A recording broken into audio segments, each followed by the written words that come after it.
Capacitors. A parallel plate capacitor is composed of two conducting plates that are separated by a small distance. We've already covered the physics behind how capacitors work in previous units. Now, we will be using them in circuits. The capacitor is charged by a battery so that equal and opposite charges reside on each plate.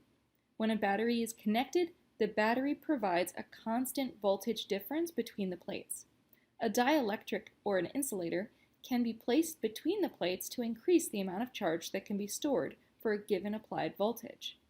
The capacitor stores energy in the electric field created by the difference in potential between the plates. Consider a circuit with a battery, parallel plate capacitor, switch, and light bulb. The switch is currently open. The battery has a potential difference of V, and the capacitor has zero potential difference between its plates. It is electrically neutral. The light bulb is not lit. No current is flowing. The switch is then closed.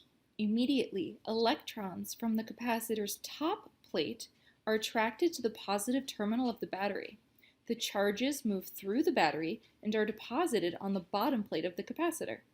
Conventional current, I, is defined as the flow of positive charge, so its direction is clockwise, opposite the electron flow.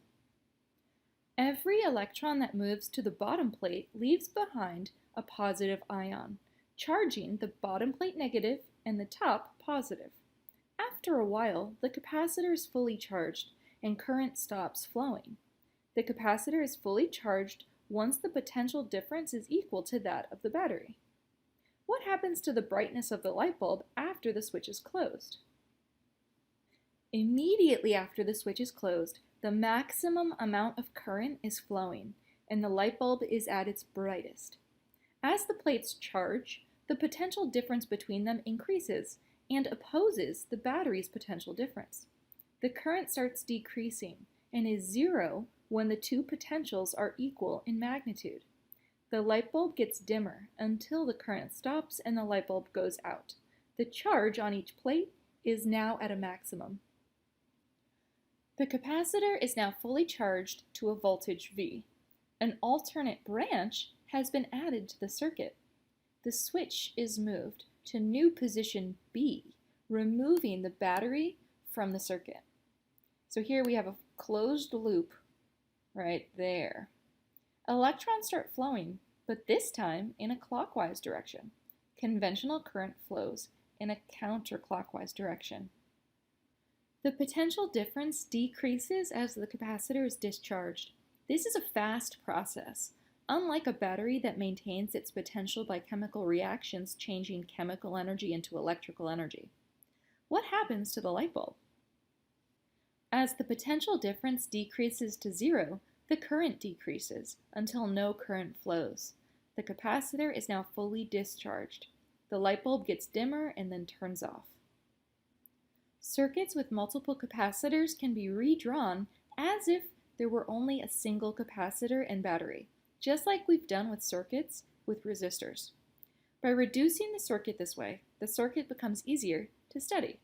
This process is called finding the equivalent capacitance for capacitors in series and parallel.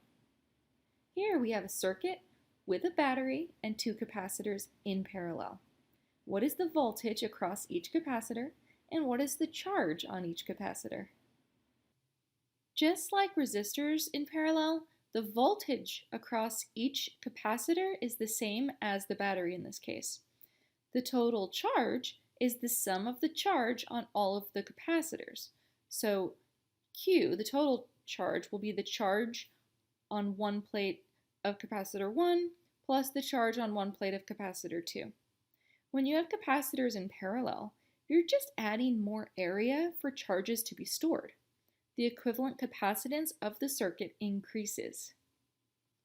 Alright, so since the voltages are all equal, and the total charge is equal to charge 1 plus charge 2, and the charge equals CV, we learned this in the previous unit. Remember, the potential difference is equal to charge over capacitance. So this is the same equation, just rearranged. All right, so we can take this equation and replace each Q with CV. So the total CV equals CV for the first capacitor plus CV for the second capacitor. Since the voltages are all equal, we can get rid of those subscripts. Then we can factor out the V.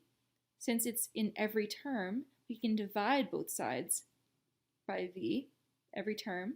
It goes away, leaving us with the total capacitance is equal to the addition of both of the capacitors. So for capacitors in parallel, you just add them together. It's the same process as when we added resistors in series. The sum of the voltage drops across each of the capacitors in a series circuit equals the voltage of the battery. So much like resistors in series, some of the energy is over here, the rest of it's over there. So the total voltage of the battery equals the voltage across one capacitor plus the voltage across the other. The charge on each capacitor is the same. So over here we have, this is the plus side of the battery, so we're going to have positively charged here. We're going to have negatively charged there. In between here, you're just going to get polarization due to these charges. So the electrons will run away from this negative charge and they'll go here. They're also attracted to this positive plate. But you're not getting any more charge, right? We're just getting the charge that's in this little piece of the circuit. It's polarizing. But the overall charge is only due to this plate and this plate.